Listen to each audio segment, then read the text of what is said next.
Bonjour à tous, bienvenue. Aujourd'hui, j'aimerais répondre à la question pourquoi dans ce couple universel, sacré, divin,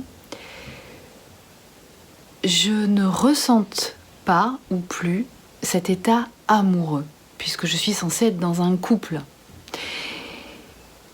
Pourquoi je ne ressens pas, je ne suis plus ou je ne me sens plus amoureux ou amoureuse de mon autre, de mon amour.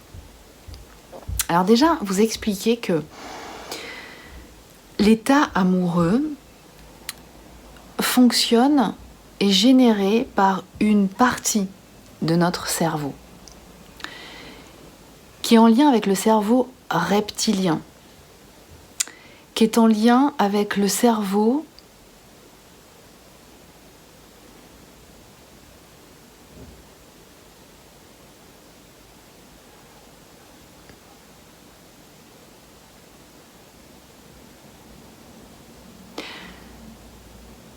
l'état amoureux, c'est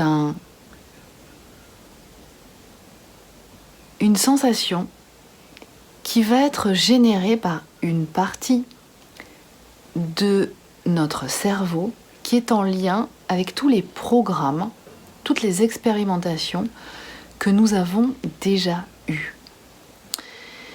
L'état amoureux, bien souvent, c'est ce qui arrive lorsqu'on rencontre une personne pour la première fois. Et d'ailleurs, bien souvent, dans ce couple universel, les témoignages qui ressortent, c'est qu'il n'y a pas eu de coup de foudre. Ça a été une rencontre très évidente, comme une reconnaissance. C'est très profond, ça s'est installé petit à petit. Mais ça a été comme une évidence, quelque chose de très fort, de très puissant.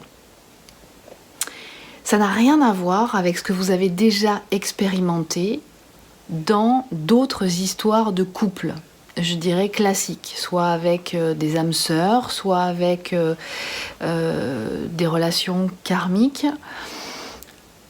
Ce qu'il faut savoir, c'est que lorsque, et vous avez bien observé le phénomène, lorsque vous êtes amoureux, amoureuse, bien souvent, c'est au début. Et puis ensuite, ça s'étiole, tout ça.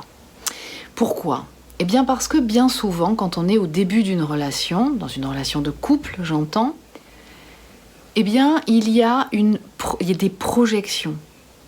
Bien souvent, on se fait toute une image, on ne connaît pas en profondeur la personne. Et donc, il y a tout cet aspect fantasmagorique, toutes ces histoires que l'on peut s'imaginer, se raconter sur la personne et qui vont générer cet état mental, cet état, cette sensation d'être amoureux, des papillons dans le ventre, une sensation très particulière. Et on peut être amoureux de quelqu'un et être, donc, vous aurez compris, dans cet état un peu illusoire, mais qui nous maintient comme un niveau hormonal, un niveau chimique dans le corps qui fait que on se sent bien, on se réveille avec des bonnes pensées tous les matins, on a envie de faire plein de choses, ça donne la pêche. Et quelque part, c'est très gargarisant et nous aimons être amoureux, c'est tout à fait normal. Quand on voit au bout d'un certain temps que cet état passe, n'est plus d'actualité, eh bien c'est au fur et à mesure, on se rend compte qu'on connaît mieux la personne et que finalement on la découvre et on la reconnaît telle qu'elle est. Et là, on peut se rendre compte que ça ne matche pas profondément, dans les valeurs, j'entends, au niveau du cœur, tout simplement. Or, dans le couple universel, si vous êtes sur ce parcours de flamme jumelle, c'est une reconnexion d'âme, c'est une histoire d'âme, donc ça vibre dans le cœur. Bien souvent, l'intellect, c'est-à-dire le cerveau neuronal, ne peut s'expliquer ce qui se passe. Bien souvent, vous pouvez peut-être avoir une phase où vous êtes dans cet état amoureux, mais pas forcément. Et vous ne comprenez pas pourquoi cette attirance. Quand vous savez que l'état amoureux, quelque part, est issu de programmation dont on est tous détenteurs. qui sont en lien avec l'amour, ce qu'on nous a appris de l'amour. C'est-à-dire, et c'est important de bien prendre conscience de ça, l'amour tel que nous le représentons et tel que nous l'avons vécu jusqu'à présent dans notre vie est complètement conditionné. Conditionné par quoi ? Par toutes nos mémoires, toutes les expériences que nous avons vécues dans cette vie comme dans d'autres, comme les histoires qui nous ont été racontées par nos parents, comment nous les avons vus être en couple, nos parents. La première histoire d'amour et le modèle d'amour que nous avons, c'est via nos parents. On va se construire en fonction de si on est un homme et une femme, le modèle du même sexe que nous, avec notre père ou notre mère, et le modèle du sexe opposé avec notre père ou notre mère. Donc suivant comment ceux-ci vont se comporter, suivant les programmes dont ils sont eux-mêmes constitués, va complètement nous influencer. Ils vont nous encoder ces programmes-là. Et ces programmes-là, je vous ai expliqué dans de nombreuses vidéos, génèrent des croyances en nous. Et donc, nous sommes convaincus que l'amour, ou dans un couple, ça doit se passer comme ça. Et donc, nous pratiquons notre sexualité de telle façon. Encore une fois, même chose, la sexualité est complètement conditionnée. Notre pratique sexuelle est complètement conditionnée en Occident, déspiritualisée. Aujourd'hui, avec les énergies dans lesquelles nous sommes, tout ça est en train de changer. Tout ça est en train de se reprogrammer d'une autre façon. Il y a un autre encodage qui est en train de se réveiller et qui est en train de pousser à libérer votre essence de tous ces programmes négatifs parce qu'elle sent que ça ne lui correspond pas. Vous ne savez même pas pourquoi, vous ne savez pas d'où ça sort, mais à un moment donné, vous pouvez sentir que vous ne pouvez plus faire l'amour comme avant. Vous ne pouvez plus être dans ce couple comme avant. Et donc j'en reviens à l'état amoureux. L'état amoureux, qu'est-ce que c'est ? Est-ce que c'est une condition ? Est-ce que je peux me le provoquer moi-même ? Ce que je pourrais vous dire, c'est que vous pouvez tomber amoureux ou amoureuse de différentes personnes. Sur un an, vous pouvez tomber amoureuse 2, 3, 4 fois. Vous pouvez être amoureux, amoureuse d'une personne, vous pouvez être amoureux, amoureuse d'une activité, de quelque chose en particulier. C'est un état d'être, une vibration. Mais s'il s'agit d'une personne, vous pouvez tout simplement, dès que vous découvrez profondément la personne, que toute la magie s'arrête. Donc, est-ce vrai ? Est-ce que être amoureux est le signal véritable de la présence, de la réalité d'un amour ? Au contraire, quand vous êtes en amour avec quelqu'un, vous pouvez ressentir un état amoureux au début, puis ensuite ça s'étiole.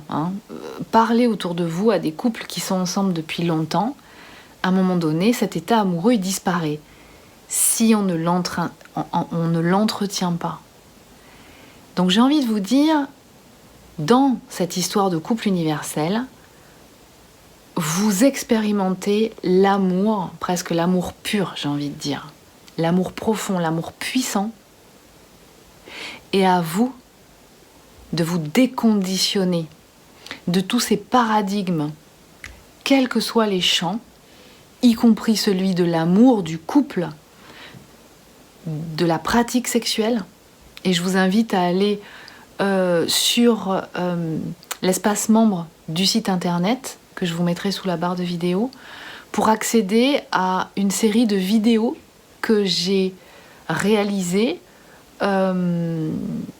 sur la base d'un ouvrage sur l'approche de la sexualité sacrée, qui, à mon sens, dans ce couple universel, est la pratique qui correspond le mieux. Ça ne veut pas dire que vous éliminez tout le reste, mais en tout cas, vous allez probablement sentir à un moment donné que il y a quelque chose de puissant à pratiquer cette sexualité et que c'est en concordance totale avec l'expérimentation de ce couple universel. Et donc à vous de générer par la reconnexion à votre âme, d'entretenir cet état amoureux dans cet amour. Mais dans ce cas-là, ça n'est plus superficiel, ça n'est plus de la projection. Parce que finalement, et ce que j'ai envie de vous dire, c'est que l'amour, ça s'entretient. Beaucoup de croyances, de fausses croyances, sont encore présentes en nous, qui nous disent, qui nous ont dit, mais l'amour, ça doit être fluide. C'est-à-dire, j'ai rien à faire, je le ressens, je suis touchée par la flèche de Cupidon, et ensuite tout le reste, ça suit son cours et j'ai rien à faire en fait. Sombre erreur. Erreur fondamentale. Quand vous êtes en amour, une fois que vous avez reconnecté avec cette entité qui vibre au même diapason, qui a la même signature énergétique que vous, en tout cas qui vous complète,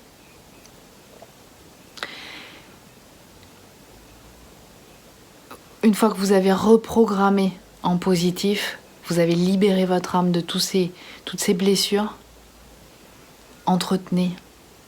Il est important. Et quelque part, la reprogrammation positive participe à entretenir cet amour. Ça fait partie.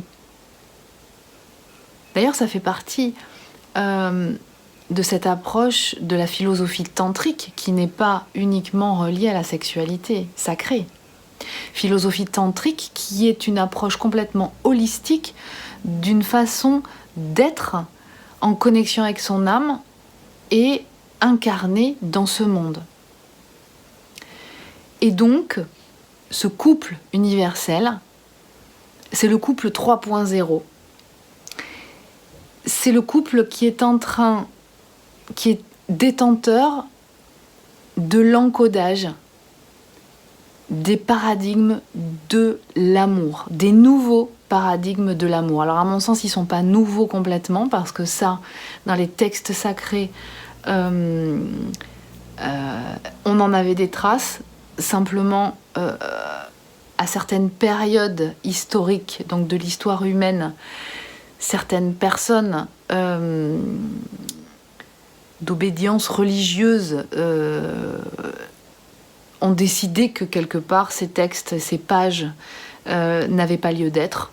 Voilà, au même titre que la disparition et le rôle du féminin, du féminin sacré, dans cette reconnexion à cet amour, à la part divine quelque part, que nous avons tous en nous, que nous avons à révéler, que nous avons à réveiller. Et ce couple universel, c'est ça qu'il a à faire. C'est-à-dire qu'on est encodé de programmes en lien avec ces nouveaux paradigmes de l'amour, dans un monde qui a été embourbé de tous ces anciens paradigmes. Donc vous imaginez un peu le challenge quand même.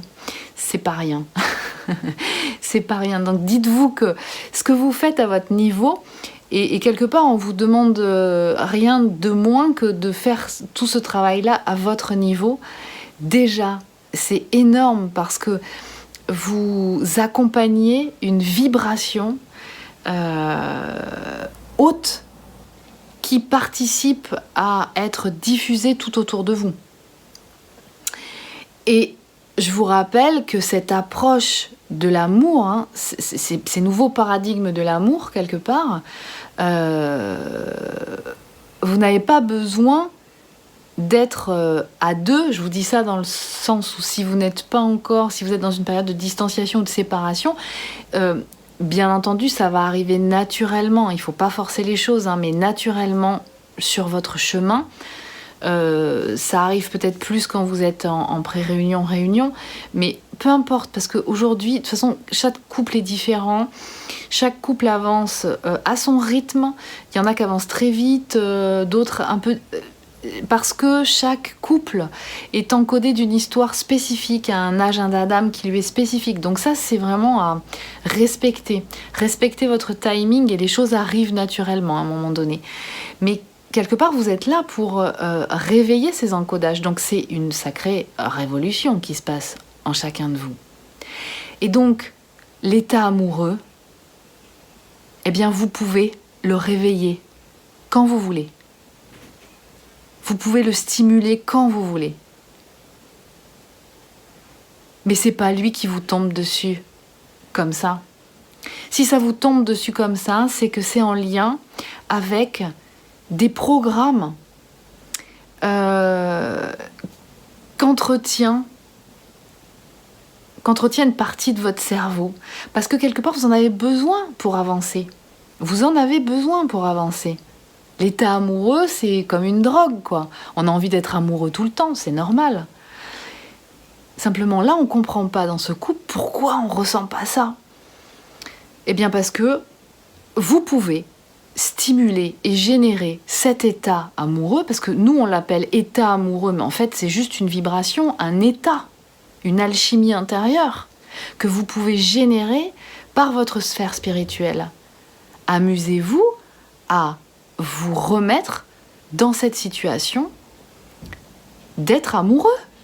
C'est vous qui dominez la situation. C'est vous qui pouvez générer ça. Amusez-vous à faire ça, à vous remettre dans cet état-là. Et vous allez voir qu'en fait, vous n'avez presque même pas besoin d'avoir quelqu'un en face de vous pour le faire revivre en vous. Et si vous expérimentez ça, vous allez comprendre ce que c'est que l'état amoureux, ce qu'on appelle l'état amoureux, la sensation d'être amoureux. Donc, devenez les maîtres de vos formes pensées. Maîtrisez votre sphère spirituelle, mettez-la au service de votre âme. Et vous verrez comment vous avancerez. Je vous dis à très bientôt, prenez soin de vous.